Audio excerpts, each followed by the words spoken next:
Nggak apa-apa biar agak-agak ini dikit lah, western sedikit. R-nya apa dokter? Ratnasari. Nah, SPOGK Ong. Ong.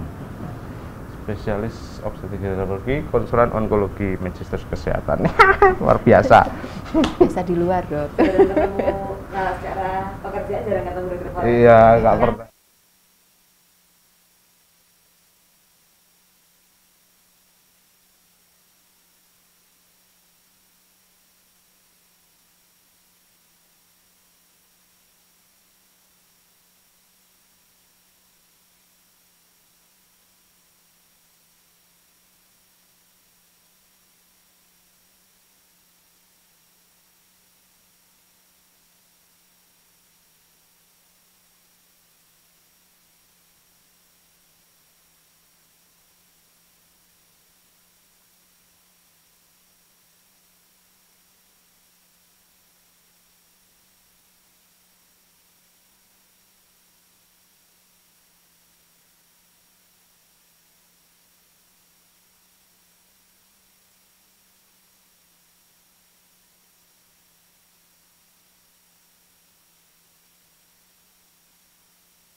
Satu.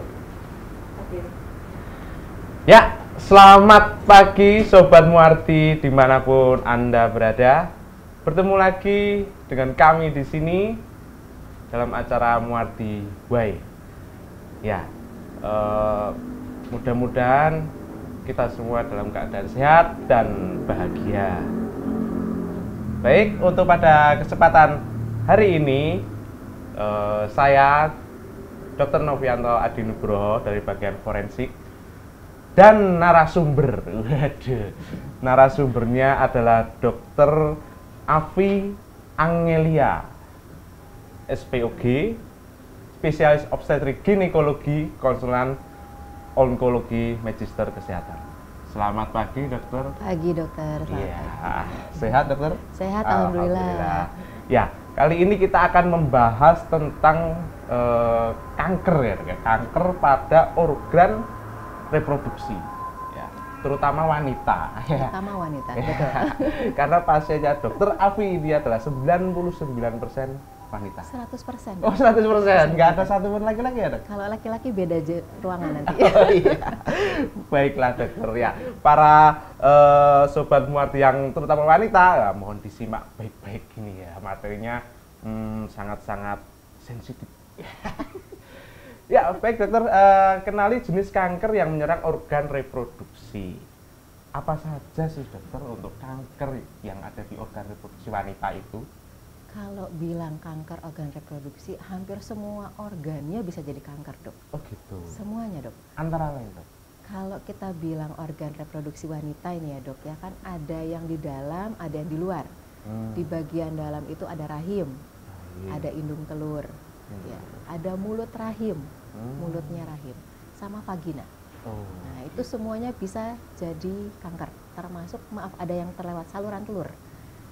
Jadi kalau kita lihat organ perempuan, ya saya mungkin boleh tunjukkan gambar ya, dok? Boleh, dokter, Gimana? silakan. Wah, ini Sambil sudah kita menyiapkan ngobrol. gambar luar biasa Agak sekali. sulit soalnya kita bayangkan kalau nggak pakai gambar mungkin ya, dok, ya. Walaupun yang normal Karena- gampang.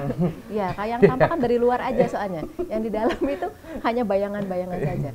Kalau di bagian dalam itu ada rahimnya sendiri, dok. Rahim. Rahim itu yang tempat hamil, melahirkan, Oh. kemudian menstruasi wanita sumbernya dari rahimnya. Oh Ya. gitu. Ada indung telur di kiri kanan itu yang menghasilkan hormon, Hmm. hormon perempuan yang berfluktuasi tiap bulannya. Nah, itu indung telur. Indung telur. Pada wanita yang usia reproduksi, dia menghasilkan telur. Telurnya masuk ke dalam rahim melalui saluran telur. Nah, Saluran telur namanya. Kalau nanti wanita tersebut mau mengeluarkan darah menstruasi atau hamil, ya, melahirkan, dia akan melewati area hasil reproduksi tersebut, entah itu bayi atau menstruasi, melewati pintu namanya serviks atau mulut rahim. Jadi dia pembatas dari dunia luar, dari Pintu, rahim ya? ke vagina. Ada Ya. jendelanya juga berarti, Dok? Jendelanya dalam bayangan aja, dok. Baik. Ya. Dari serviks ada vagina, dok. Iya, iya. Nah, vagina itu tempat lahirnya, jalan lahir ya, Jalan biasa kita lahir. kenal. Baru ke bagian luar yang tampak dari luar. Nah, yang nggak tampak tuh tadi yang disebutkan tadi. Oh, Ya. iya. Jadi memang kompleks ya, Dok, ya. Kompleks, Banyak organ betul. reproduksi wanita itu banyak yang tidak kelihatan ya, Nggak Dok, ya. kelihatan. Lain kalau laki-laki kan ada di luar semua mungkin ya, Dok, ya. Nah, Kalau mungkin begitu. wanita Penampakannya cuma segitu, aslinya Ya. banyak di dalam. gitu. Siap, dokter. Ya, hari ini kita membahas kanker, dokter. Di bulan Februari ya, Dok, ya. Itu adalah hari World Cancer Day ya, Dok, ya. World Cancer Day, betul. Apa itu, Dok? Hari kankernya dunia atau gimana, Dok? Ya, betul. Jadi seluruh dunia itu kita meningkatkan awareness terhadap kanker. Karena kanker kan tidak terbatas di organ reproduksi. Oh, gitu. Seluruh tubuh kita ini bisa jadi kanker. Jadi setiap bagian tubuh bisa jadi kanker. Maka setiap divisi ilmu, setiap spesialistik ilmu di kedokteran, kita sama-sama untuk membangkitkan kesadaran terhadap kanker. Oh, Ya. iya. Kesadaran ya, Dok, ya. Iya. Bukan memperingati kankernya dunia ya. Meningkatkan Begitu. awareness maksudnya, supaya Awareness. kita, oh ternyata kanker tuh cukup dekat loh gitu ya. Jangan sampai kena gitu maksudnya. Nah, ya gitu, itu, Dok. Ya, dokter, tadi kan ada banyak di organ-organ reproduksi wanita ya, Dok, ya, yang bisa terserang kanker. Nah, dari tanda-tandanya dulu, Dok. Tanda-tanda awal mungkin, Dok, supaya kita awareness terhadap suatu kanker mungkin. Itu seperti apa, dokter? Oke. Kalau kita bilang kanker itu proses yang lama ya, Dok, ya. Nggak bisa terjadi dalam semalam. Kadang-kadang pasien kan bilang, saya ngerasa keluhannya baru seminggu gitu ya. Baru 2 hari nggak ada benjolan gitu. Sebetulnya prosesnya tuh butuh lama sekali. Tidak bisa saya bilang pasti setahun, sebulan, 2 bulan, karena tiap jenis sel punya kemampuan berbeda gitu.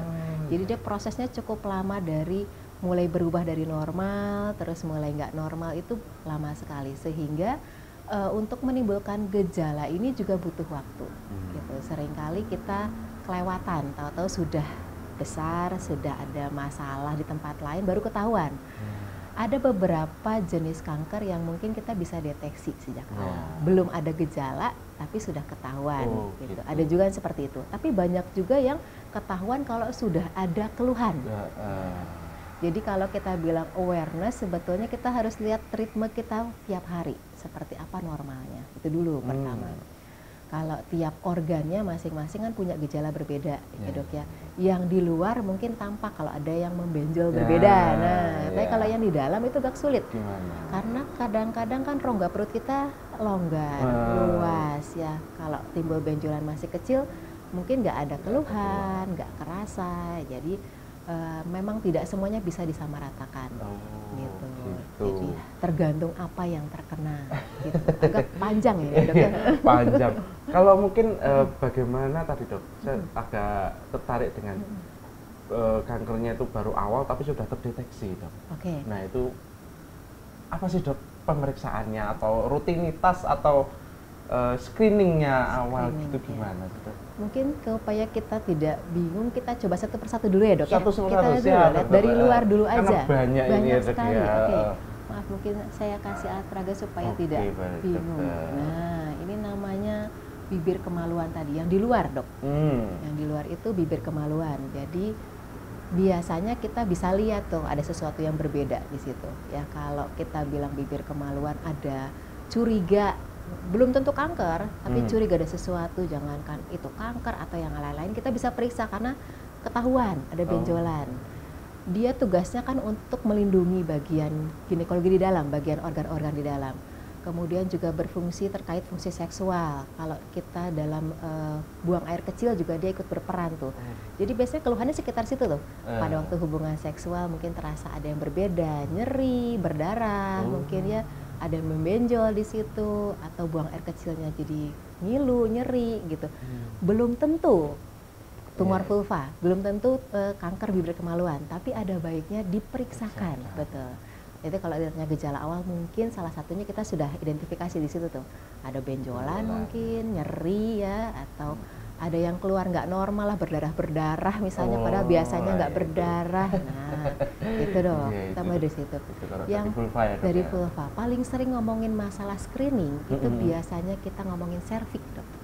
Serviks itu mulut rahim. Jadi kita masuk lagi ke dalam. Dari vulva itu kita masuk ke mulut rahim. Mulut rahim itu adalah organ tadi membatasi bagian vagina, liang kemaluan dengan rahimnya. Jadi pintunya gitu. Berbeda kondisi dengan rahim. Rahim kita agak sulit untuk men-screening, untuk mendeteksi dini. Kalau mulut rahim kita sudah mulai banyak menggalakkan masalah screening ini. Gitu. Jadi kalau mulut rahim ini biasanya kita harus lihat dulu fungsinya dulu ya dok ya. Tadi kan untuk reproduksi, untuk pintu keluarnya, produk apapun dari rahim, menstruasi mungkin, kelahiran bayi mungkin, dan dia memproduksi lendir. Nah itu yang biasanya dilema buat perempuan, kok lendirnya basah, keputihan, berubah warna. Itu merupakan juga pertanda kita untuk melihat ada masalah nggak dengan serviks. Itu dulu. Keputihannya berubah warna misalnya, campur darah mungkin, atau maaf karena berhubungan masalah seksual, hubungan berdarah misalnya, ya hati-hati, bukan berarti pasti tapi dicek. Nah sebelum ada keluhan, sekarang ini kita anjurkan screening, deteksi dini untuk semua yang sudah pernah melakukan hubungan seksual. Apakah ada perubahan di permukaan mulut rahim? Jadi belum benjol dok, belum ada kankernya. Kita deteksi. Serviks ini keistimewaannya dia nggak tiba-tiba juga jadi kanker. Ada fase namanya prakanker. Prakanker. Jadi dia normal, terus mulai berubah sifatnya. Belum benjol, baru selnya aja. Itu yang kita deteksi. Deteksinya dengan dilihat pertama dan diambil. Itu ada dua teknik dok. Gitu. Kalau diambil selnya di permukaan. Jadi kita untuk mendeteksi, ya semacam di swab dok. Ada dua teknik yang familiar, bukan hanya dua sebetulnya banyak sekali, tapi yang familiar tuh kita di sini IVA test sama pap smear. Nah, IVA test itu dilihat saja, ya kita nggak ngambil apa-apa, cuma meneteskan sesuatu, dilihat perubahannya. Kalau pap smear kita usap tadi di swab tadi diambil. Jadi sebetulnya tidak menyakitkan harusnya ya, harusnya kita hanya melihat ke bagian dalam. Alat bantu melihatnya itu yang mungkin agak momok buat para wanita. Karena lagi-lagi harus buka ke dalam, Dok. Gitu. Ya, Dok. Dan tidak nyaman mungkin ya, sedikit tidak nyaman ya, Dok. Betul, Dok. Posisi pertama ya, kan nggak mungkin sambil berdiri saja gitu ya, agak sulit tuh kita mau melihat. Jadi posisinya pasti tertentu. Kalau orang bilang seperti orang mau melahirkan. Gitu. Kemudian kita pakai alat bantu untuk membuka liang kemaluannya supaya kelihatan rahim. Nah, ada 2 screeningnya. Satu IVA test, satunya lagi pap smear. Sudah familiar tapi mungkin jarang yang ngerjakan gitu ya. Padahal biasanya ada rutin di puskesmas mungkin ya, Dok, ya, ada rutin gitu. Ada rutinnya. IVA test bisa dikerjakan di puskesmas yang sudah terlatih tenaga kesehatannya. Jadi sudah hampir semua puskesmas mungkin kita latih untuk IVA test ya.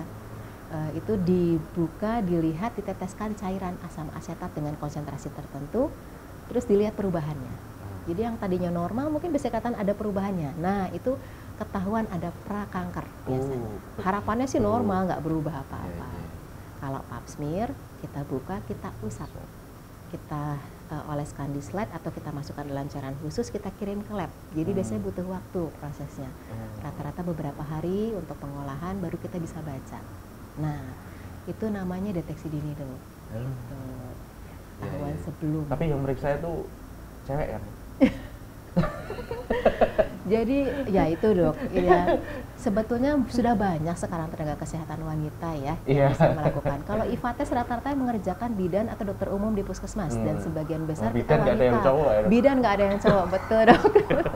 Kalau dokter kandungan masih banyak yang laki-laki, tapi kan pasien bisa memilih sebetulnya ya. Kalau yang penting tuh ada kesadaran dan kesiapan diri. Karena tadi harus siap mental dulu untuk melakukan. Ya, jadi Sobat Muarti tenang aja ya. Kalau misalnya mau mendeteksi atau screening prakanker tadi ya, biasanya kebanyakan dilakukan oleh tenaga kesehatan yang wanita. Wah, kalau yang meriksa Dokter Alfi kan aman lah ya. Kalau yang meriksa saya itu wajib was-was lah ya. Siap, Dokter. Mau melanjutkan, Dokter, atau boleh, kita sapa sebentar teman-teman yang sedang live mengikuti live kami, Dokter, ada di YouTube, ada Facebook dan Instagram. Sudah banyak banget itu yang join, Dokter, ada 110, Dokter. Kita sapa dulu, ada pertanyaan, Dokter. Boleh, ya. Ada Bunda Aliana. Dok, apa bedanya kanker rahim dan mulut rahim? Apakah kanker rahim bisa menjadi kanker rahim? Kanker rahim bisa menjadi. Mungkin apakah kanker rahim bisa menjadi kanker mulut rahim? Gitu mungkin begitu ya. Silakan, Dokter. Baik. Kalau gitu mungkin saya lanjutkan lagi gambarnya ya, biar kebayang, Dok. Karena tadi agak sulit, Dok, membayangkan kalau nggak ada gambar. Nah, rahim itu walaupun satu tempat dengan mulut rahim, tapi organ yang berbeda sebetulnya. Rahim adalah tempat hamilnya, tempat menstruasinya. Mulut rahim, mulutnya, pintunya. Nah, beda penyebab, beda juga gejala mungkin ya. Beda juga untuk kita men-screening tadi. Kalau kanker rahim agak sulit kita menentukan alat atau diagnostik tool untuk screening. Untuk screeningnya belum banyak yang bisa kita kerjakan untuk kanker rahim. Kalau kanker mulut rahim, karena dia terpapar dengan dunia luar, kita bisa buka, kita bisa lihat gitu. Jadi kalau ditanya beda nggak? Beda tempatnya, beda penyebabnya. Ya. Kalau kanker mulut rahim banyak berhubungan dengan faktor resiko hubungan seksual. Tadi, mulut rahim itu? Mulut rahim, ya. Kanker mulut rahim itu kan tadi kontak dengan pintunya, barirnya ya. Dia banyak berhubungan sama masalah hubungan seksual. Jadi faktor resiko pertama adalah berhubungan seksual.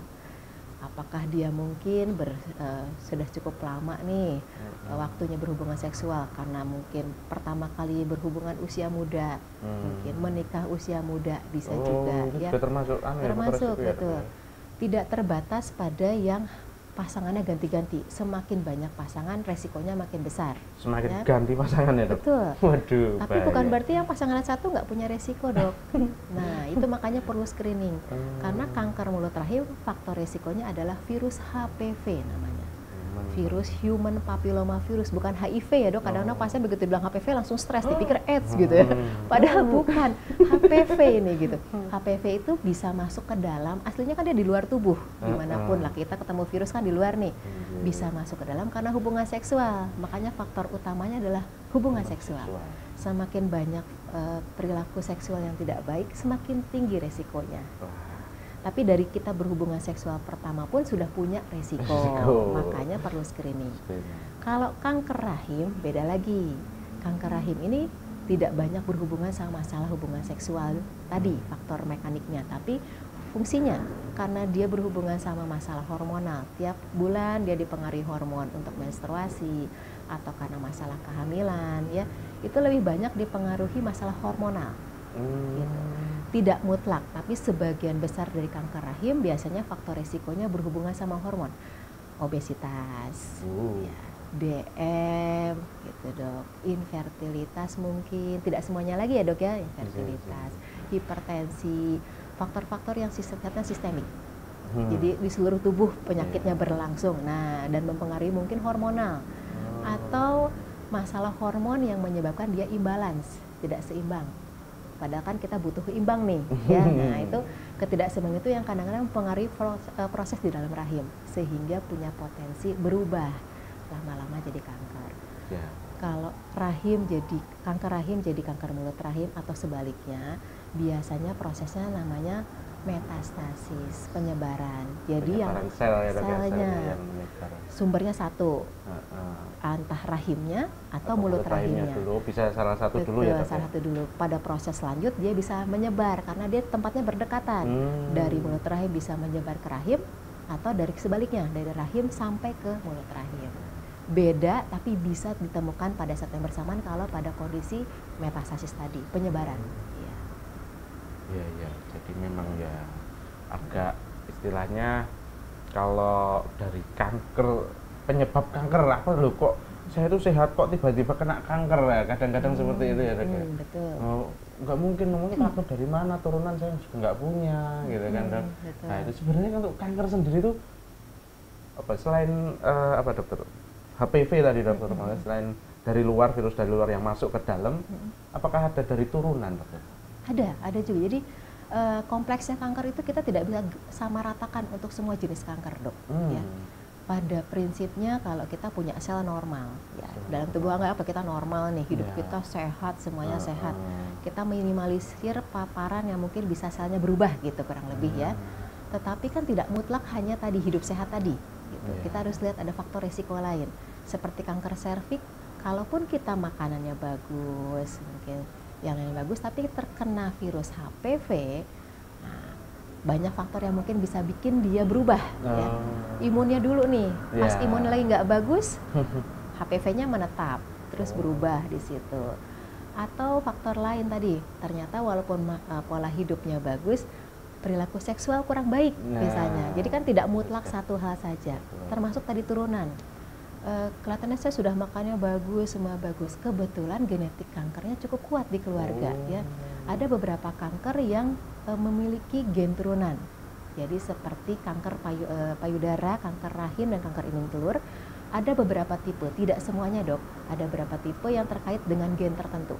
Gitu. Jadi kalau di keluarga ternyata punya kanker payudara dari ibunya atau tantenya dari pihak perempuannya, mungkin yang karena organ perempuan ya dok ya, jadi dia menderita kanker payudara, satu lagi kanker rahim, saya baik-baik aja kok kena kanker hidung telur. Nah tadi mungkin genetiknya yang berpengaruh di situ. Gitu. Jadi kompleksnya di situ dok. Faktor ya dok ya, dan tadi menghindarinya juga agak susah ya dok, ya screening berarti ya, screening awal. Kita sapa lagi dokter untuk Sobat Muarti, Mutia Santiana. Selamat pagi dokter. Dok, apakah kanker indung telur bisa sembuh tanpa operasi? Indung telur bisa sembuh tanpa operasi. Ya, monggo dokter Afi. Saya pengennya gitu ya dok ya. Tapi masalahnya kalau udah ngomong kanker itu selnya tuh udah nggak normal dok ya. Jadi prinsipnya sedapat mungkin kita harus hilangkan sel kankernya. Harus hilangkan. Yang agak kadang-kadang awam bingung itu tuh ada orang bilang kista terus hilang. Ya. Tapi ini kok kanker dioperasi? Jadi kista itu adalah penyakit yang ada di organ perempuan, terutama indung telur. Gambar lagi ya dok ya? Boleh ya dok ya? Nah, tadi ini susah soalnya dok ya, bayangkannya susah ini dok. Nah ini indung telur dok. Indung telur itu tadi fungsinya untuk masalah keluar telur, produksi hormon ya. Dalam perjalanan hidup wanita selama masa reproduksi itu dia aktif tuh, nggak mungkin dia diam-diam aja, dia pasti produksi hormon, keluar telur. Nah dalam proses itu mungkin menimbulkan suatu masalah tadi, kista kadang-kadang ya. Kista apa dulu? Tidak semuanya masalah kista itu. Kadang-kadang hanya pengumpulan cairan berlebih yang belum sempat diserap tubuh, namanya kista fungsional. Itu bisa hilang sendiri. Jadi kalau dengar kata orang, oh saya kista nggak dikasihin aja hilang ya, mungkin kista fungsional itu dok gitu sebetulnya, belum tentu kista penyakit. Tapi ada juga benjolan tadi kista itu yang sudah nggak normal, sudah berubah sifatnya, tidak sama dengan aslinya indung telur.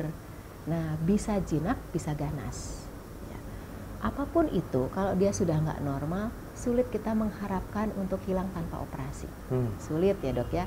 Kenapa? Kalau pada jenis-jenis tertentu katanya di terapi hormonal bisa, asalkan tahu jenisnya. Nah kalau nggak tahu jenisnya kan kita nggak bisa kasih terapi istilahnya medikamentosa, dikasih obat-obatan, agak sulit. Kita harus tahu, taunya dari mana? Ya diambil, dilihat. Nah apalagi kalau sudah kanker. Kanker itu bayangkan ya dok, kalau kita sudah punya benjolan yang sudah nggak normal nih gitu. Kalau kista, indung telur yang aslinya masih sehat, kistanya hanya mengenai sebagian indung telur, yang sehat ini masih bisa kita tinggal, kistanya diambil. Kalau kanker, walaupun kita kelihatan masih ada bagian yang tampak normal ya dok ya, kita nggak bisa tinggal dok indung telurnya yang terkena kanker ini. Ya harus diangkat indung telurnya semuanya. Betul, karena selnya sudah tidak memiliki, sudah punya potensi cukup tinggi untuk berubah jadi kanker. Kalau kita tinggal, cukup besar resikonya dalam hitungan entah berapa lama penyebaran ke tempat lain.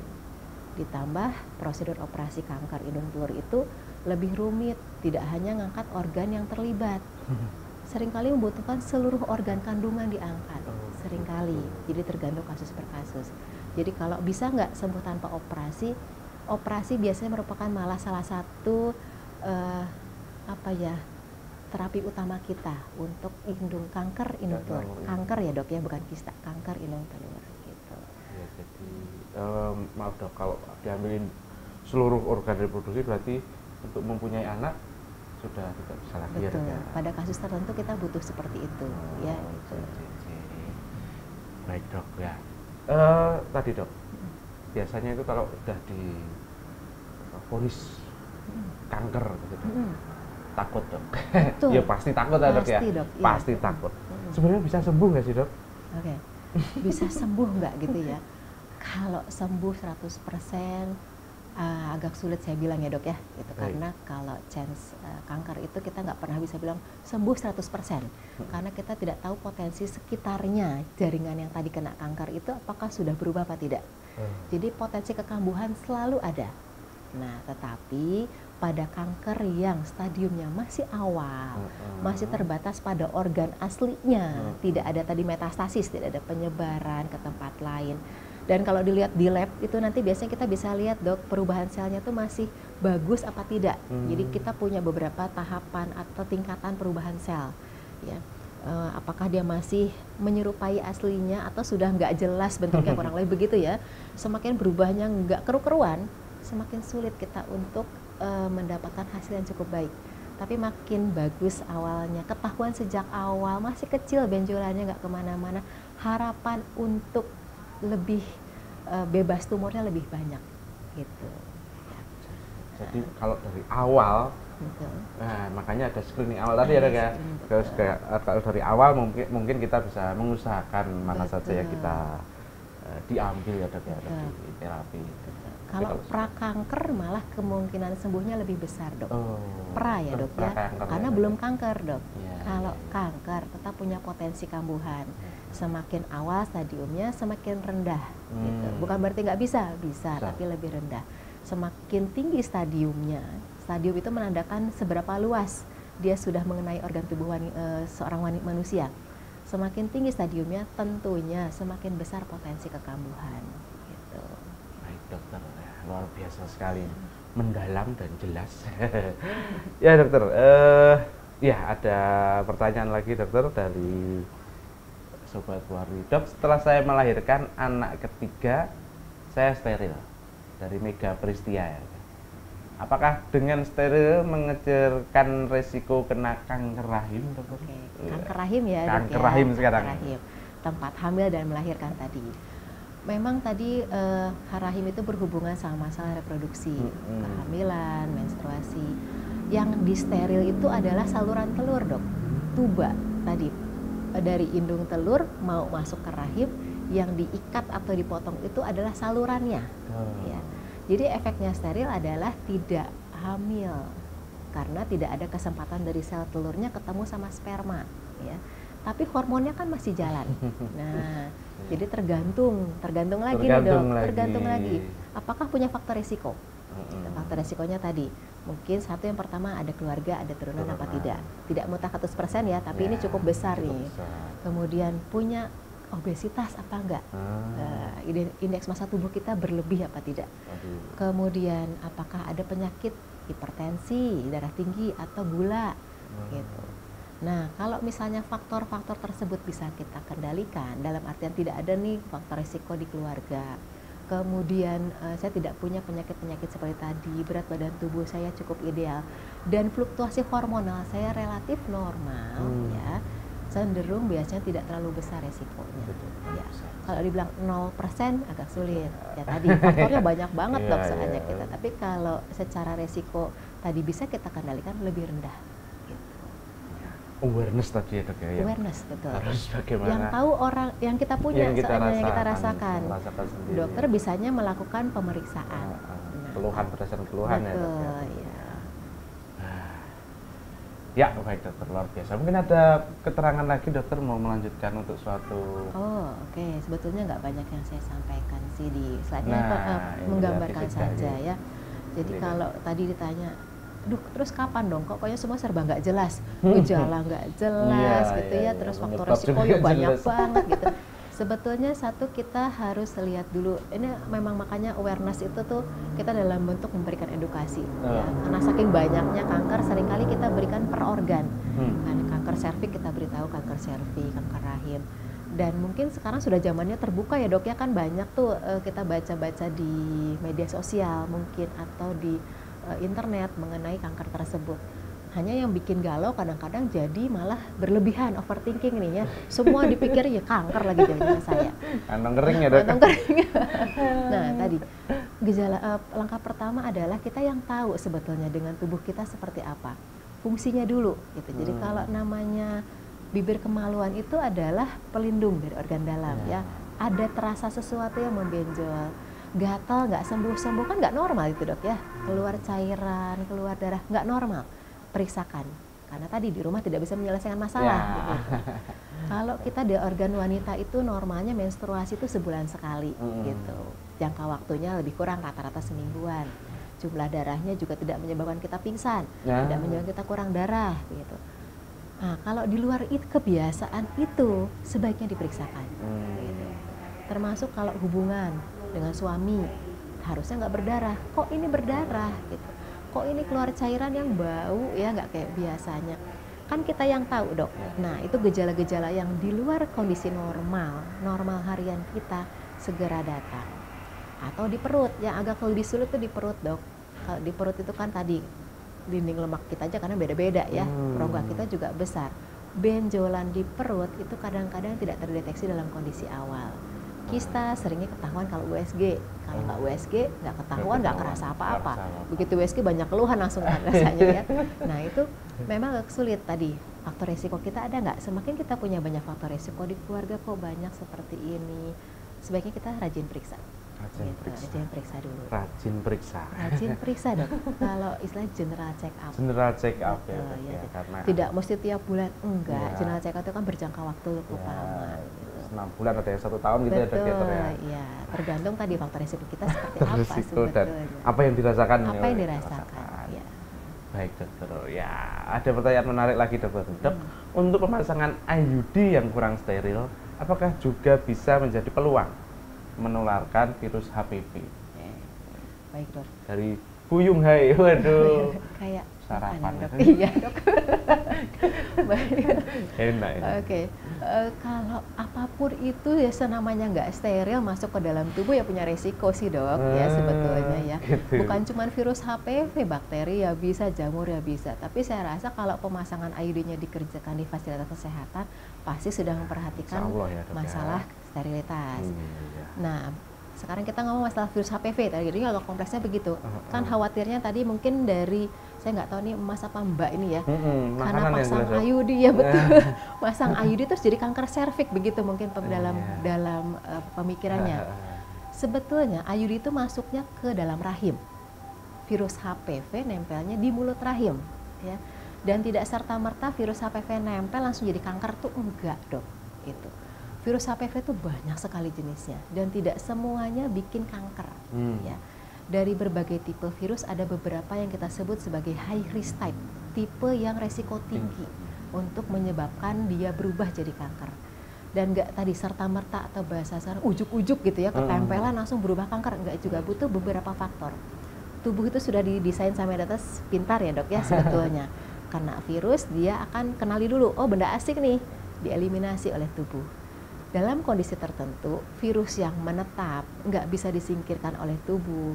Kemudian juga tadi ada beberapa kondisi, mungkin imunokompromis, daya tahan tubuhnya lagi turun, ya.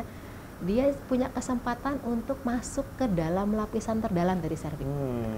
Terus mulai ganggu-ganggu dari situ tuh, nempel sama DNA, berubah gitu, baru jadi kanker. Jadi kalau cuman IUD, maaf ya IUD, khawatirnya nggak steril, terus gara-gara itu kok sekian lama kemudian ketahuan kanker serviks.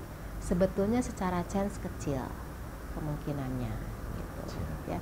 Tapi kalau sudah pasang IUD berarti sudah pernah hubungan seksual dok. Faktor hubungan seksualnya itu malah yang punya potensi menularkan virus HPV. Ya, baik dokter, luar biasa sekali.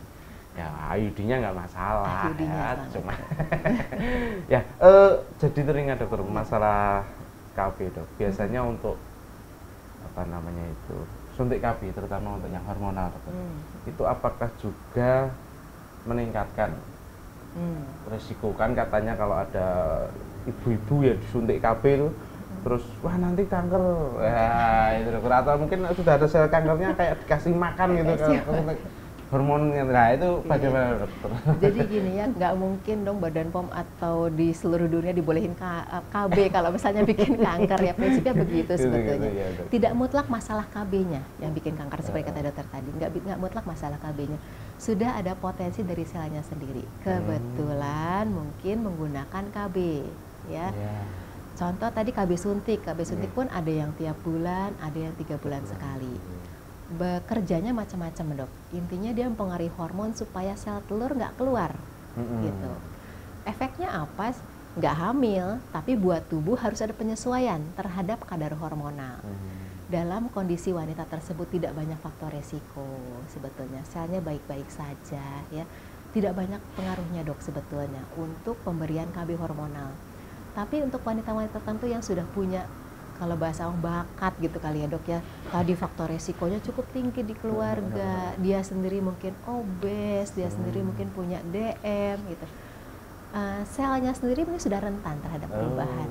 Nah dengan perubahan hormonal yang diberikan ya, perubahan hormonal yang diberikan entah itu dari rahim atau indung telur, mungkin dia jadi informasinya kacau nih, mungkin jadi lebih rentan dok, bukan berarti langsung dikasih jadi kanker gitu, enggak, lebih rentan untuk gitu, untuk berubah menjadi sel kanker. Luar biasa. Ada pertanyaan lagi dokter, jadi nggak mutlak ya, nggak semua itu nggak ada yang mutlak dan. Betul, ya. Dok, kalau dari Sinta Sylvia, dok, kalau vaksin HPV yang ketiga terlambat 4 bulan, bagaimana ya dok? Harusnya kan bulan 1, 5, 6, tapi saya 1, 5, dan 10. Nah, bagaimana ya dok? Oke. Ya ini tadi kanker banyak banget ya, luas ya dok ya. Nah kita vaksin HPV-nya dulu supaya kalian juga ngeh apa ini maksud vaksin HPV. Jadi sekarang ini selain deteksi dini, kita juga berusaha untuk mencegah kanker serviks ya dok ya, dengan pemberian vaksin HPV. Sudah mulai digalakan di beberapa negara maju sudah mungkin lebih dulu gitu. Kita sekarang sudah mulai menggalakkan vaksin HPV di Indonesia. Bahkan program pemerintah juga mulai memberikan vaksin HPV dari usia sekolah sekarang ini. Belum semuanya, tapi sudah mulai dikembangkan dari sekarang. Vaksin HPV yang kita miliki ini tidak 100% semua HPV penyebab kanker serviks ada di situ. Ya, jadi dari sekian banyak tipe kita masih punya baru beberapa yang bisa dibikin vaksin, gitu, Dok. Dan pemberiannya tergantung usia, Dok. Kalau pada usia yang di bawah 14 tahun, biasanya kita hanya butuh 2 kali pemberian. Nah, secara penelitian sudah cukup bikin antibodi dalam tubuh untuk HPV tersebut. Tapi kalau untuk yang sudah di atas tersebut butuh 3 kali pemberian. Dan jangka waktunya tertentu. Jangka waktu pertama, kedua, ketiga, tergantung jenis vaksin. Sebetulnya idealnya adalah pemberian pertama, kemudian diulang 1-2 bulan kemudian vaksin ketiga adalah 6 bulan dari vaksin pertama. Gitu, idealnya begitu. Ada beberapa kondisi yang bikin seorang pasien atau seorang wanita tidak bisa mendapatkan tepat pada waktunya. Gitu, Dok, seperti tadi. Kadang-kadang lupa, kadang-kadang lagi sakit mungkin ya, atau maaf kepotong hamil kadang-kadang gitu ya. Seringkali pasien begitu, sudah dipesankan syaratnya cuma 1, nggak hamil nih vaksin HPV, itu pas nggak boleh pas lagi hamil, Dok. Atau hamil baru suntikan kedua hamil. Jadi ya, biasanya itu agak dilema juga, bukan cuma pasien, dokternya juga agak dilema itu untuk memberikan ya. Kenapa? Karena kalau kita lihat secara teori gitu, di luar dari waktu itu kan tentunya kadar antibodinya tidak setinggi kita harapkan, gitu. Tetapi lebih baik tetap diberikan dibandingkan tidak mendapat. Betul, gitu. Jadi biasanya tetap, kalau dibilang saya terlambat 4 bulan, saya 1, 5, dan 10, ya kan sudah diberikan, nggak apa-apa. Lebih baik dibandingkan tidak mendapatkan suntikan vaksin HPV. Betul. Kalau bisa ideal tadi 6 bulan setelah suntikan pertama. Suntikan pertama ya. Mencegah untuk tidak hamil itu juga susah juga ya, Dok. Ya, selain mencegah kanker juga mencegah hamil. Kompleks kalau ngomongin soal organ perempuan ya. Kecil tapi banyak fungsinya soalnya, Dok. Baik, Dok. Lah, pertanyaan lanjutan dari Sinta Sylvia, Dok, kalau sudah vaksin HPV, apakah sudah pasti tidak akan terkena kanker serviks di kemudian hari? Ini kayak vaksin COVID ya, Dok ya. Betul sekali. Vaksin COVID aja belum, apalagi vaksin HPV gitu. Prinsipnya semua vaksin sama ya, Dok ya. Saya rasa tuh nggak ada yang 100%. 100% tidak. Ini kan upaya manusia untuk mencegah sebetulnya, Dok ya. Upaya kita untuk mencegah terkena. Tadi satu, yang pertama, jenis virusnya pun tidak 100% bisa tercover di vaksin yang kita miliki. Sekarang ini baru ada yang beredar di Indonesia 2 tipe. Bivalen sama kuadrivalen. Jadi bivalen itu 2 tipe virus, kuadrivalen 4 tipe virus, tetapi sebetulnya tidak jauh berbeda sama yang bivalen. Jadi jangan khawatir, saya dapatnya kok yang bivalen kemarin, saya nggak kuadrivalen, terus gimana? Karena kuadrivalen yang beredar ini sebetulnya 2 tipe virusnya sama kayak yang bivalen, ditambahkan 2 tipe lagi untuk kutil kelamin, bukan untuk kanker serviks secara teoritis ya. Jadi sebetulnya sama-sama efektivitasnya, baik-baik semuanya sama gitu. Jadi yang penting dapat vaksin. Sekarang sedang dikembangkan yang nanovalen, Dok, di dunia itu 9, tetapi belum beredar dengan cukup luas. Jadi kita sekarang lebih fokus ke yang tadi 2 macam ini, bivalen atau kuadrivalen. Ditinjau dari jenis penyebab kanker serviks yang lebih dari cuma 4 atau 9, tentunya satu, nggak 100%, Dok. Kita nggak bisa jamin kalau pas kena yang di luar tipe ini, gitu. Kalau kebetulan terkena yang HPV 16 atau 18, mungkin kita punya harapan untuk melawan.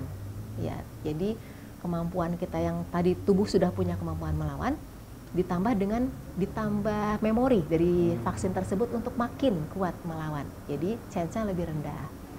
Nah, tetapi untuk informasi vaksin HPV ini kan baru berkembang belakangan ini, ya, Dok ya. Jadi banyak yang mendapatkan vaksin HPV setelah berhubungan seksual. Makanya sekarang lebih banyak diberikan pada usia sekolah, ya, sekolah remaja, sebelum berhubungan seksual aktif sebetulnya. Kalau sudah punya kesempatan hubungan seksual sebelum divaksin HPV, tentunya selnya sudah pernah mungkin kontak dengan HPV. Tidak bisa 100%, Dok, dia bekerja, jelas tidak bisa 100%. Dia butuh pencegahan lanjutan untuk menambah aktivitas vaksin dengan pap smear tadi. Jadi vaksin HPV tidak menghapus kewajiban untuk pap smear sebetulnya, betul. Nah, dan vaksin sendiri secara teoritis apapun jenis vaksin kan rata-rata 70%-an ya dok ya. Nah, tadi punya potensi kita terkena yang di luar vaksin tersebut, tipenya, variannya. Nah, jadi tetap kita perlu awareness lagi di situ. Siap dokter. Ya, lanjutan dokter. Ya. Apakah cervicitis kronis mungkin ya. bisa berkembang dokter menjadi kanker cervicitis berarti kanker pada serviks ya? Apa? Radang pada serviks. Ya, apakah bisa menjadi suatu kanker dokter? Jadi cervicitis itu kan radang. Radang itu penyebabnya luas. Bisa virus, bisa bakteri, bisa jamur bahkan kadang-kadang ya.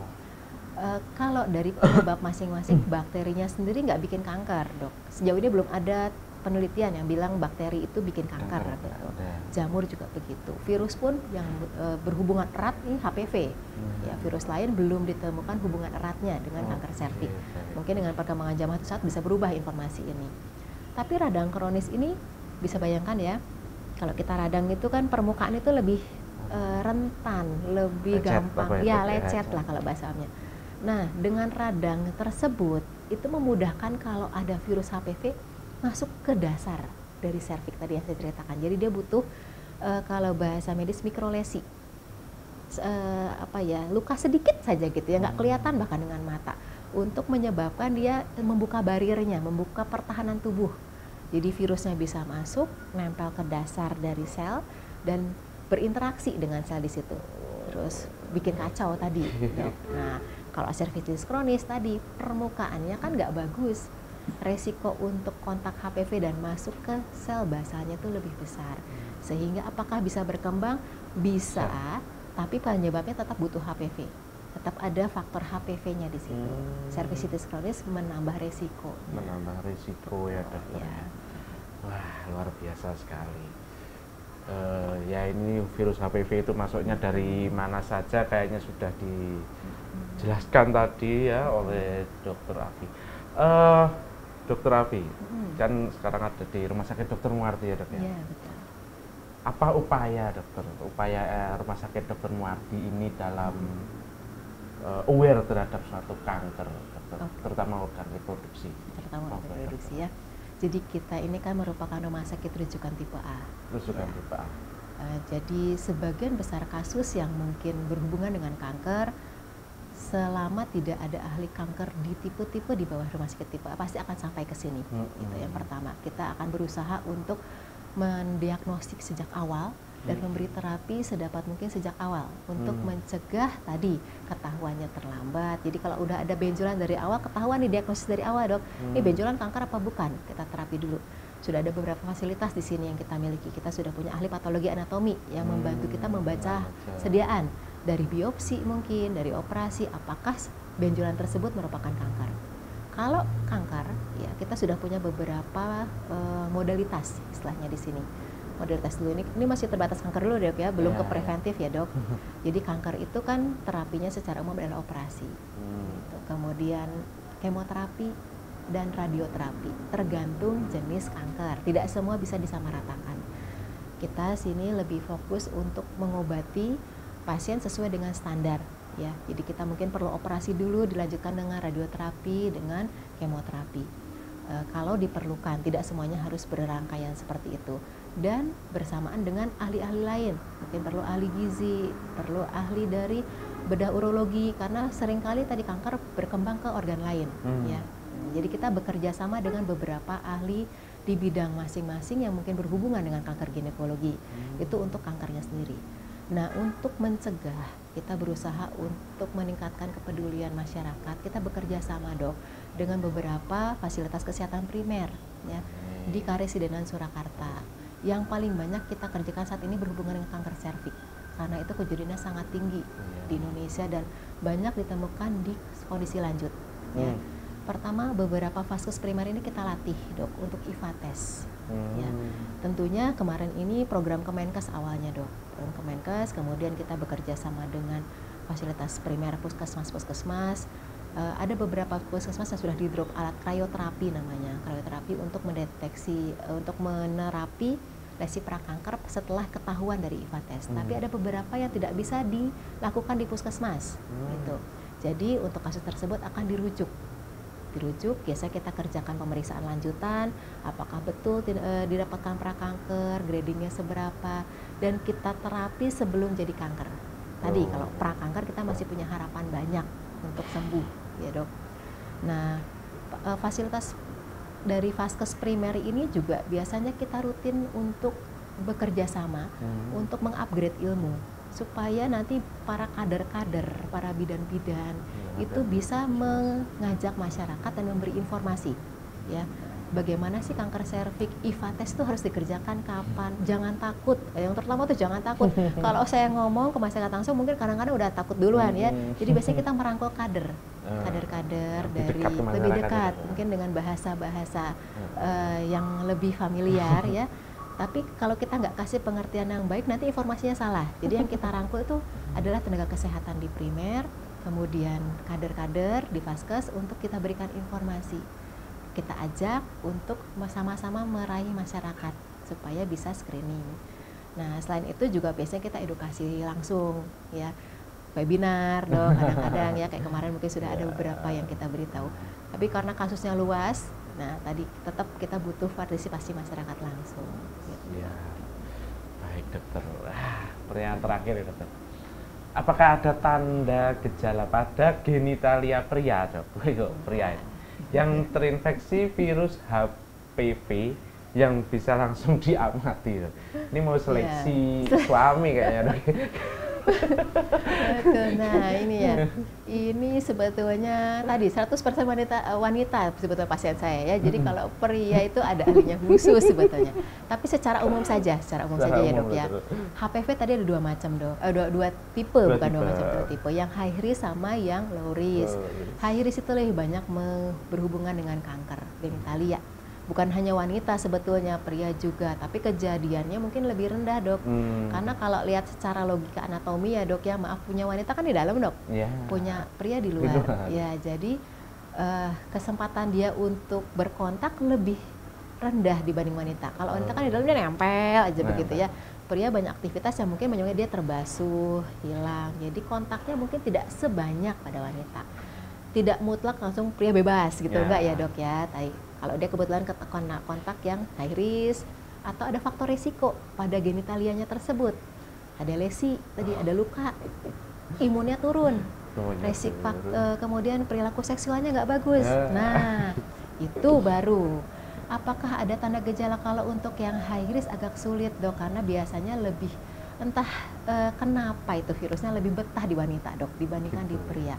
Tetapi kalau pria terkena HPV, bahwa high risk maupun yang low risk, tetap bisa menimbulkan masalah. Kalau high risk bikin kanker penis, kalau low risk dia bikin kutil kelamin pada pria gitu. Tapi kalau masih virusnya aja nggak kelihatan dok, kita aja lihat gini nggak kelihatan ya, harus pakai mikroskop gitu. Tapi kalau sudah jadi masalah gejala baru ketahuan. Nah, mungkin yang bisa bicara nanti mungkin entah dokter ahli kulit kelamin atau dokter kandungan lain ya. Ya, luar biasa sekali dokter diskusi kita pada pagi hari ini dok. Mudah-mudahan bisa menjadi suatu edukasi terutama untuk semua wanita yang ada di Sobat Muardi baik. Ya, bagi yang ketinggalan hasil rekaman live streaming hari ini bisa dilihat kembali di Facebook dan YouTube RSUD Dr. Muardi. Ya, terus jangan lupa follow, like dan subscribe akun sosial media kita RSUD Dr. Muardi yang semuanya sudah ada di situ tentang semua edukasi-edukasi kesehatan. Ya, terakhir Dr. Alfi, closing statement. Pesan-pesan untuk para wanita dan pria mungkin dan seluruh Sobat Muardi. Ya, prinsipnya sama, mencegah lebih baik daripada mengobati, gitu ya dok ya. Mencegah pada kasus kanker kandungan ini membutuhkan beberapa hal. Satu, dari wanitanya harus mau terbuka dulu, gitu. Dia harus siap untuk melihat apa yang aneh pada dirinya, untuk kemudian memeriksakan diri, gitu dulu. Kesediaan memeriksakan diri. kemudian sedapat mungkin pasangan juga mendukung. Karena tadi kadang-kadang wanita merasa tabu ya ngomongin masalah organ intim gitu, apalagi mungkin kalau pasangan tidak mendukung gitu, lebih malu lagi gitu. Periksanya udah buka-buka, saya harus ngomong yang kayaknya rahasia pribadi begitu. Jadi kita butuh kesadaran dari para wanita untuk segera menyadari apa yang salah kalau memang ada masalah di situ. Periksakan sejak awal. Yang kedua, kalau kita bisa men-screening diri sendiri, mendeteksi dini, deteksi dini. Deteksi Gitu. dini. Fasilitas banyak dok, Ya. IVA tes bisa dikerjakan di puskesmas, pap smear bisa dikerjakan di rumah sakit. Gitu. Jadi sebetulnya sekarang sudah terbuka semua. Untuk beberapa yang memiliki indikasi bisa menggunakan BPJS, ya, yang mungkin sudah hampir semua masyarakat Indonesia punya gitu kan. BPJS. Jadi relatif terjangkau sebetulnya. Jadi nggak ada alasan lagi lah ya dok ya. Seharusnya begitu ya. Harus nggak ada Tadi alasan. lagi-lagi diri sendiri ya, Lagi-lagi harus lebih kembali ke sabar diri dulu sendiri. untuk bisa diperiksa ya. Ya baik dokter, terima kasih atas kesempatan waktunya di balik pelayanan kepada pasien-pasien rumah sakit Dr. Muarti, juga menyempatkan kepada sobat-sobat Muarti yang online. Ya sampai jumpa di lain kesempatan, kurang lebihnya kami mohon maaf. Wassalamualaikum warahmatullahi wabarakatuh. Waalaikumsalam warahmatullahi wabarakatuh. Terima kasih, semoga bermanfaat. Amin.